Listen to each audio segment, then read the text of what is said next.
Okay, so we are in middle of chapter 472, Tuf Ayin Beis in Alter Shulchan Aruch. We're learning now the second half of that chapter, which discusses the laws of the 4 cups of wine.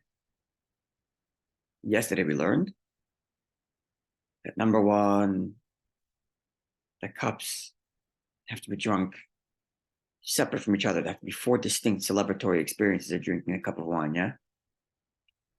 Yeah? If you drink them all one in a row, then it's considered like 1 cup because you didn't have 4 individualized celebrations.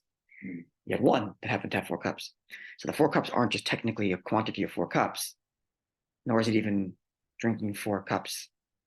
It's about 4 distinct celebratory actions in drinking the cups of wine. Therefore, they have to be done in conjunction with the 4 parts of the Seder, each cup with its other time. 1 beginning, separate with reading the Haggadah. Number 2, matzah maror, meal, and then cup number 3, and then halal on cup number 4. Yeah? That's the first halacha we learned yesterday. And the second halacha we learned yesterday is that you have to enjoy the wine. Means if it's undiluted, it's too strong, it's not to your liking. So even though you technically drank wine, so you fulfilled that obligation, but it wasn't done properly because you missed the chayris element, you missed the freedom aspect of it, which is what this is all about, because you didn't enjoy it, it was too strong. Yeah? Yeah. So you learned yesterday. We learned also that each cup has to have a revius of wine. Revius meaning a quarter, and it's a quarter of a log, L-O-G, which is an ancient measurement. So how big is the revius? So that's where we are now. It's halacha yitches, the halacha yitches discussion on the measure of a revius, which actually comes to the Gemara later, which we didn't learn yet. But we're doing it now because the Gemara is going to interpret another set of halachas that I want to open up and analyze there. Okay, halacha yitches. Shir hakois, shemachzik revius. The size of a cup, the measure of the cup. There you have it, halacha 18. Shir hakois, the measure of the cup, shemachzik revius, that would hold the revius, is as follows. Orchai, its length, beis goydlin, would be 2 thumb breadths. And that's what I translated. As thick as 2 thumbs. But rachbai in its width, kareicha beis goydlin, also 2 thumb breadths. Okay, so this the measure of the base of the cup would be 2 hand breadths by 2 hand breadths. 2 hand breadths, that would be massive. 2 thumb breadths, right? The size of 2 thumbs by 2 thumbs. For gavai, in its height, kareicha, like the length, a beis goydlin, v'chatzi goydol, v'chomish goydol, is the size of 2 hand breadths high, 2 thumb breadths high, plus a half, plus a fifth, basically 2.7 thumb breadths height. So it's very small. 2.7 thumb breadths is this, like that size, and then 2 by 2 is that. It's a large shot glass. Like your kid's becher. My kid's becher is more than it is. Wow. Absolutely. So there's really no reason on Seder night to have massive cups of wine. Right? So look at footnote 75. Yeah, you see footnote 75? It's in the back of the page. Go to the back of the booklet here.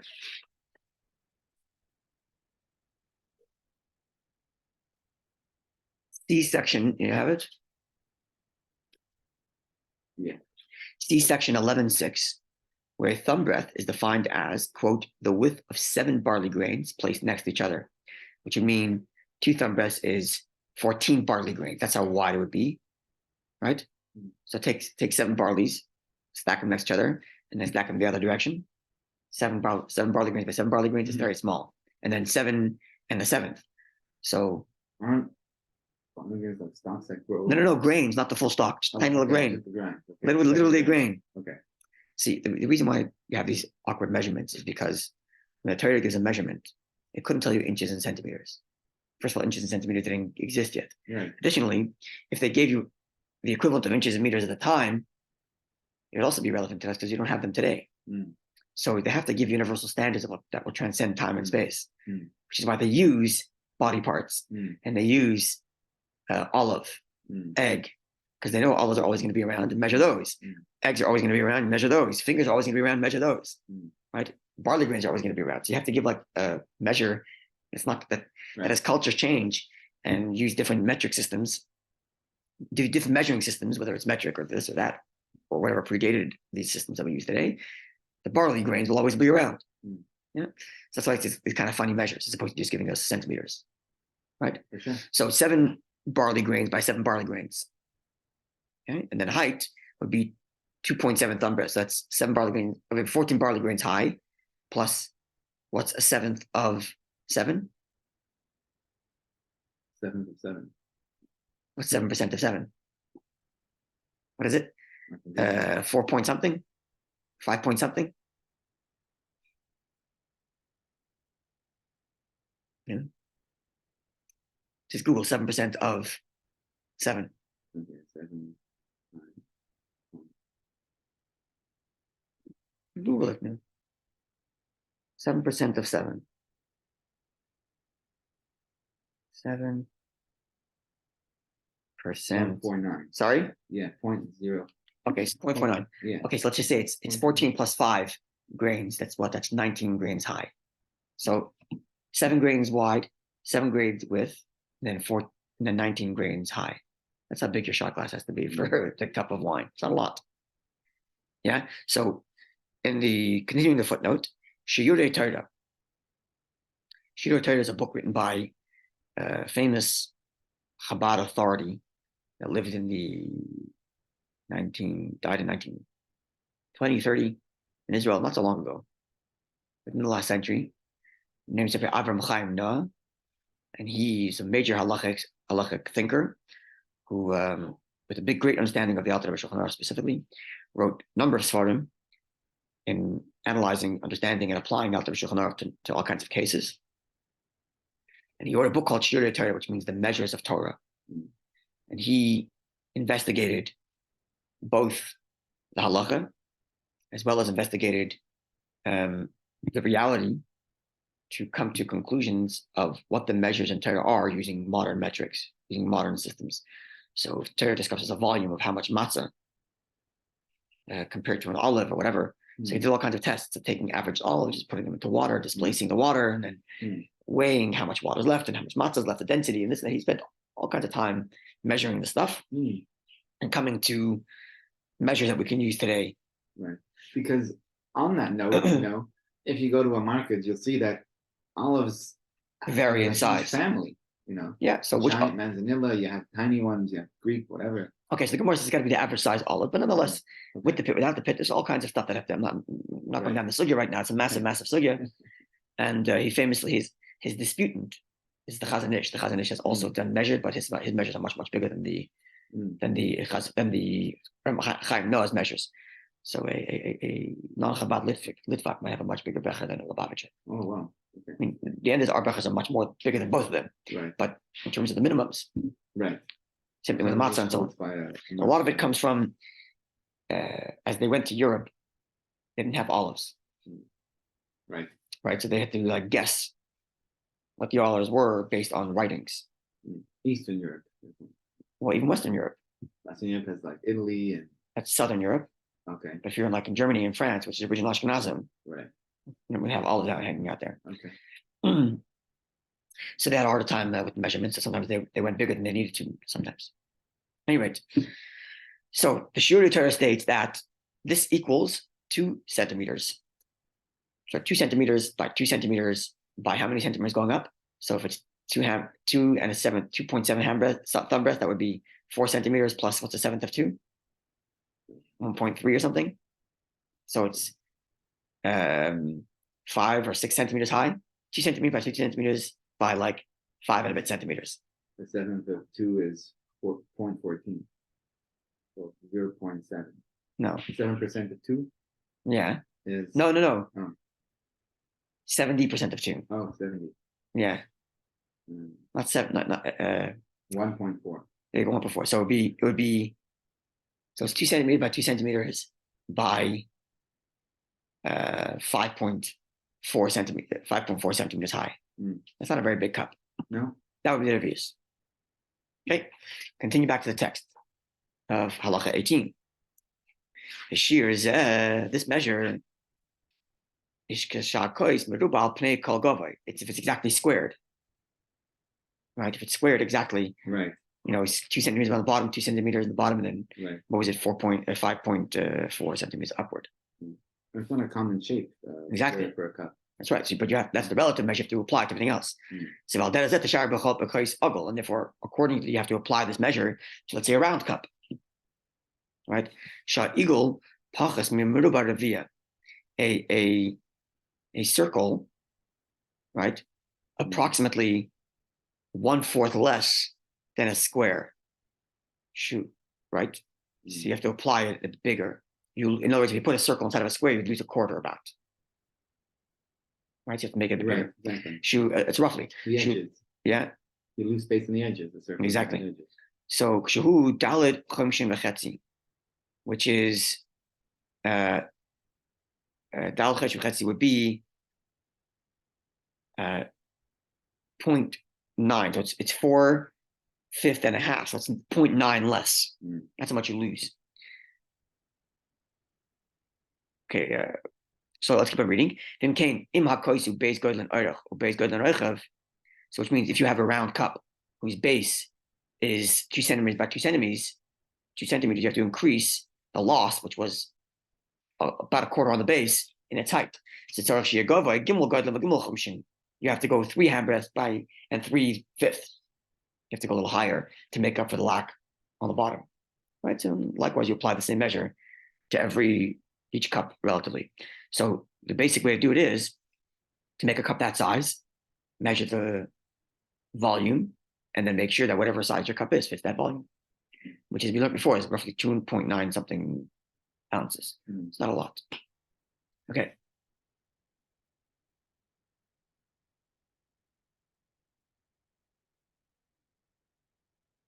All right. Yeah. One more halacha. Yeah. 19. Okay, so we covered every cup has to have a revius, and we just told you how big a revius is. Now the question is how much do you have to drink? How much you have to drink? Right? Because till now we're talking about how much the cup has to hold. Right. Right? But how much of that cup do you have to drink? And then if you have a bigger cup, how much of that do you have to drink? Right, so let's see. Remember, those who maintain that the preferred method of doing the mitzvah is lishtois kol hakos, is to drink the entire cup. That's indeed our custom. It's the Lubavitch custom. We drink the whole cup. Afilu makz kamer revius, even if it happens to be much bigger and hold a number of revius. So if you have a cup that's 12 ounces, which is not a very big cup, you have how many revius in 12 ounces? You have almost 4, more than 4 already. Right. Right. So even if though you're consuming many revius in, the custom is to drink the full cup. Right. That could be your 4 cups right there. Well, you're drinking all at once, only counts as one. Right, of course. But in theory, if you had cups smaller, right, then you could do that. Remember, you have to have your full. Let's keep on reading. Right now, we learned you have to have a full cup. Yeah. And the cup has to be revius. Separate halacha, opinion A, drink the whole cup. Right. Irrelevant to how big it is. Right. A minimum of revius size. Right. Yeah. Now it continues. Even though when it comes to kiddush of other Yom Tovim and Shabbos, even the best way to do it is it's enough to drink a cheekful.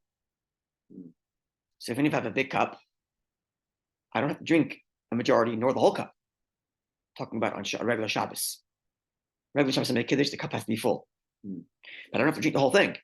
I don't even have to drink a majority. I don't even have to drink a revius. I only have to drink a cheekful. Behind which this is, roiv the revius. A cheekful is the majority of a revius. Okay? So even if you're going to follow that view on a regular weekday and a regular Shabbos, a regular Yom Tov, the Kolok nonetheless, but Dalet Koisa Shel Pesach, when it comes to the 4 cups of Pesach, this opinion is, the sages are more stringent. Lishtes Kol HaKois L'Chatchila, that in the first instance, you should drink the full cup. Preferred method, yeah? Okay. Now, b'diavad, in the post factum, you didn't drink the whole cup. You couldn't do it. Sheshasa roiv hakois, you drank the majority of the cup. Yotza, you fulfilled your obligation. Right? With me? Yeah, by the Kuf Mem Daled there. Okay. So what did we just learn? That the best case to do is drink the entire cup. Second best, drink the majority. This is opinion A. So which means, in this opinion, even if my cup is exactly a revius, the preferred is drink the whole thing. second best, drink the majority. If my cup is 10 revius in, again, prefer drink the whole thing. And the second best is drink the majority. That majority is still more than 3/4 revius in, right? Because the amount I drink is relative to the cup, right? Which that cup has to be at least a revius. Clear? Yeah. Okay. Avalum, so those are, sometimes these get conflated. How much has to be in the cup? How big the cup has to be versus how much I drink. The cup has to be a revius. Now, having satisfied that, irrelevant how much is in the cup or how big my cup is, which has to be full, how much of that do I have to drink? Preferred method, drink the whole thing, but at least majority of the cup. Which is more than Shabbos and Yom Tov. We only have to drink a cheekful, even if my cup is huge. Right? Again, it's said different than Shabbos and Yom Tov. Pesach is special. Okay. Right. This view says, but if you only drank a half, less than a majority, even though this half is more than many revius, because you have a 15-ounce cup, you drank exactly 7 ounces. 7 ounces is more than 2 revius. Lo yotza, you didn't fulfill your obligation in this view, because you have to drink at least the majority of the cup. In this view, clear? Opinion A. Opinion B. Second paragraph. Those that dispute this, and say, they say that 4 cups of wine is the same thing as every Shabbos and Yom Tov, and it's good enough just to drink the majority of a revius, which is a cheekful. Imhu hakois machzeh kama revius, if the cup contains many revius in. So they treat the 4 cups of wine the same way we treat every other Shabbos and Yom Tov, which is my cup has to be full when I make Kiddush, yes, and if my cup has to be full when I make the bracha for the 4 cups, yes, but all I have to drink is a cheekful, right, which is very little. Even if the cup happens to be holding many revius in it. Says the Alter Rebbe, this is indeed the common practice. So which means in Ashkenazic countries, at least in those times, all they were drinking was a cheekful, even if the cup was massive.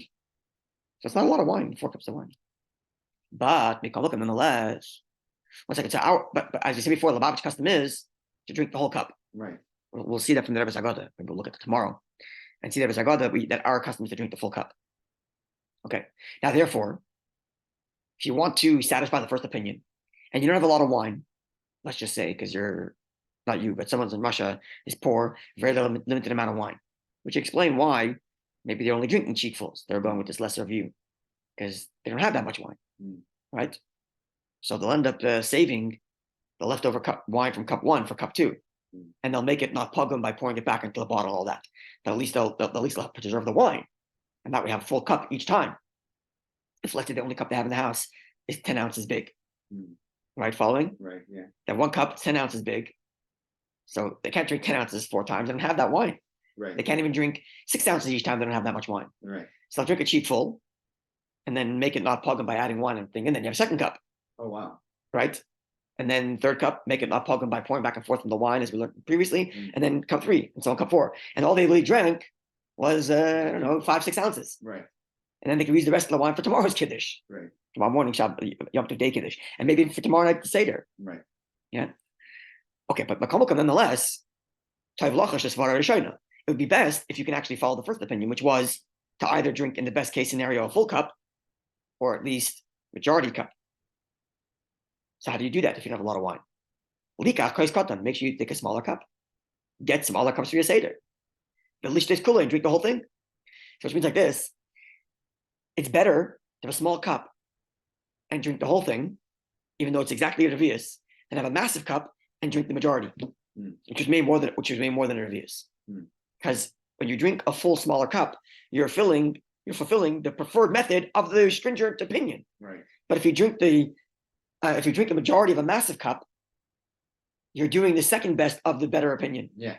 So better have a smaller cup and drink the whole thing. Right. So it's not really about the quantity isn't the ikr per se, it's about the cup. Exactly. Getting back to what we learned talking before. Kos it's about 4 kos yafa, having a nice cup. It's also about having 4 celebratory activities. Right. So drinking a full cup is just like a celebration. I drank a full cup. Right. And that it's more expressive of my enjoyment of it to drink a full small cup than to drink majority of a bigger cup. Exactly. Bigger one. That's and right. Also put it down, it's like finish the cup. Exactly. So better drink a full cup. So again, especially if you're a Lubavitcher and our minhag is to drink the full cup of wine, and you have a table full of guests, get smaller cups. All right, for sure. Yeah. Places where wine's expensive, Baruch Hashem, it's not our issue. You could just drink the majority of the cup, which is the second best of the better opinion. The other opinion is just to drink a cheekful. Right. Okay. All the above is begimul kaisus hashonis. Hadeshonim is the first 3 cups. We'll explain in a second why. But in the last cup, the 4th cup of wine, you have to drink a full revius, no matter what cup no matter what size your cup is, no matter which opinion you're following. Why? So that you can make a bracha achana. The lishim pickbook without any problems. Right? So let's just remember, first cup of wine, you're making kiddush. You're not benching on that. You're not doing bracha achana. You're doing the whole agada. Drinking cup number 2. Right? You still haven't done a bracha achana. Right? Then you do full benching after the meal. Right. Yeah. Now you drink cup number 3. Okay. Cup number 3. When are you benching for cup number 3? After cup number 4. Right. After halal cup number 4. And therefore, it's best to drink a full revius by cup number 4. That way you're benching your alagef at the end is done on the requisite amount. Right. And do you say boy per gaffin every time? Yes. We're going to learn that later why. But yes, you do. At our Muslim minhag is. We'll see different opinions, but our minhag you do make a gaffin each time, even though you're not benching in between, which you're touching on a very good question, which we will get to, God willing. Yeah. I once wrote about that. So, yeah, familiar with the subject. We'll get there. Okay, commotion is brought by Tzadik as explained in chapter 190, where there we talk about the cup over which you make benching and how you have to drink the right amount in order to make a ala geffen. As he says in footnote 81, let's read it.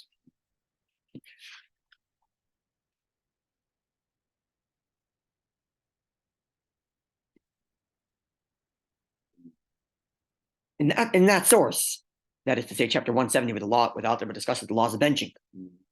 The Alter Rebbe writes, quote, although it is sufficient to drink a cheekful from the cup of blessing for grace, meaning you held the becher during benching, and it's enough to drink just a cheekful, like it is enough for kiddush or havdalah or any time you drink a cup of wine, right? We learned this, right? We just learned this. The Seder night is special where there's an opinion that says you have to drink the full cup, right? But in a regular kaishal bracha, kiddush, havdalah, whatever it is, you only have to drink a cheekful. So the cup over which I recite the benching is technically a kaishal bracha, and therefore all I need to do is use a cheekful. Nonetheless, continues Alter Rebbe in this footnote, it is preferable for one to drink a revius. Why? So as to extricate himself from uncertainty with regard to the obligation to recite a blessing after partaking of the wine. The difficulty that you're trying to avoid is like this. An ordinary person's cheekful is the majority of a revius, which is larger than an olive-sized portion. Now, there is uncertainty whether one is required to recite a blessing after partaking of an amount between an olive-sized portion and a revius. And therefore, better to drink the whole revius. And therefore, for the 4th cup of wine, make sure you drink the full revius. Right. And even if you're going with the more lenient opinions, it says all you have to do is cheekful for the first 3. Right. But furthermore, now to that footnote. Which one? That one we just said at 81. Would be a question of whether a person makes an after bracha. That's the point. Right. Which is why he's telling you to drink a full revius. Right. So the first cups of wine, it's no big deal because by the time you drink 1 and 2, you're going to have your revius done. Right. The truth is, now I'm thinking about it, cup number 3 is also after benching. So why doesn't cup 3 and 4 combine for the revius, for the alagefen? Why does good question. I don't know. You hear my question? Yeah. I mean, I don't know the Seder so well. So the Seder is 2 cups you benching and then the second cup. Yes. Right. Because you're holding the 3rd cup during benching. And you drink it right after. First one is kiddush, then the second one is by just before the meal after you recited the Haggadah. Right. Then you bench while you're holding cup number 3. Right. You drink cup number 3 after benching. Right. Then recite the Haggadah number 4. So my question now is, it seems that each of the benchings have the same amount of wine. Benching 1 has 2 cups before it, and benching 2 has cup number 3 and 4. So why is out there been insisting that cup number 4 has to have a full revius when seemingly you can rely on the majority of revius you drank by the 3rd and the majority of revius you drank number 4? He is saying that. He's saying that you can rely on. No, he's saying you have to drink a full revius by the cup number 4. Right. Why? So that way you can do alagefen. But don't you have number 3 and 4 covering in hagafen in the last alagefen? That's all my question. No. Okay, why are you telling you to drink full cup of revius by So cup you four? can say al geffen, Why? so that you can Have a revius by al have a geffen. revius. Okay, Exactly. how many cups are being covered in your al geffen at the end of number 4? 4. That's the, Only the 4th? oh, well, Which 'cause you're benching? benching after each one. No, You only bench once, twice. twice, Once at the end of the meal. right? But one's a full birkat hamazon and one's just Right, but that covers your wine too. right. Okay, right. but that covers True. only the first 2 cups. True, right. Okay, Right. so now your al geffen at the end of cup 4 covers how many cups now? 2, I guess. Cup number 3 and number 4. Right. Doesn't between? Don't you have a revius between them? Even if you drank a majority of number 3. Oh, right. It's true. If you drank number 3, then why do you need to be sure to have more a revius number 4? If you already say on number 3. You had a majority of number 3 revius plus you had a majority of number 4 revius. Yeah. Why isn't that good enough? Why is out there insisting that cup number 4 has to have a revius? Yeah. I don't know the answer to that. So I'm just thinking that out loud. Now that I'm reading this. Because you're yotzi for an after bracha just with a 3rd cup. Well, you don't do any after bracha by the 3rd But I'm cup. saying, but you've already had your sufficient amount required. Exactly. Between cup number 3 and 4, you will have had a majority of revius by You don't 3. even need that number 4. A jar. No, yeah. Well, you have to have a full revius. Right. For benching, Right. and you have to have a majority of revius at minimum for fulfilling your cup of wine. Right. So between cup 3 and 4, both of which you drank a majority of revius, right. Then you definitely have a revius at the end. But is a cheekful different than revius? A cheekful is a majority of a revius. Okay, right. Okay, so if you have 2 majority of revius, 2 cheekfuls, right. You will have a total of a full revius at least. Right. So why is he insisting that cup number 4 has to have a full revius? I don't know. I'm just asking. I have no idea. Well, but if you're saying by the 3rd one, the 3rd cup is a majority, and the 4th one covers the beyond the majority. Exactly. So if you have 2 majority of a revius, you will have had in total more than a revius. I'm not for benching. Yeah, but you wouldn't have had enough by the 3rd cup because you just have. But you're not benching after the 3rd cup, so who cares? Okay. You're benching after the 4th. If the whole reason why he's telling you to have a revius by a 4th is so that you can have a proper benching, you have already done that by having cup 3, a majority of cup 3 and a majority of cup 4. Right. A majority of revius at cup 3. So you don't need a full cup 4. You don't need to have it a full revius cup 4 because you have 2 majority of revius. Yeah, exactly. One from number 3, one from number 4. My question. Right. Yeah. So I don't know the answer. I know the answer. I just thought of this question now. Right. Yeah. Maybe, unless the Alter is concerned there's too much of a break between cup 3 and 4. Right. Could be. Maybe that's what he's concerned about. That if there's too long of a break between 3 and 4, then your al geffen will only cover number 4, not number 3. Like it's too distant from the benching. Maybe. He doesn't mention it, but maybe that's what the concern is. But then by cup 1 and 2, he's not worried. Right? Because you bench. Right. Well, because then benching is covered anyway because you ate hamoitzi. Right. So you don't have to have a revius wine. Right. For benching number 1 to take effect. Because benching number 1 is after your meal and hamoitzi anyway. Right. So your benching number 2 is covered, and then automatically covers the wine, even if it was less than a revius. Right. Yeah. But benching 2, which is after cup number 4, you're actually not consuming anything else but wine.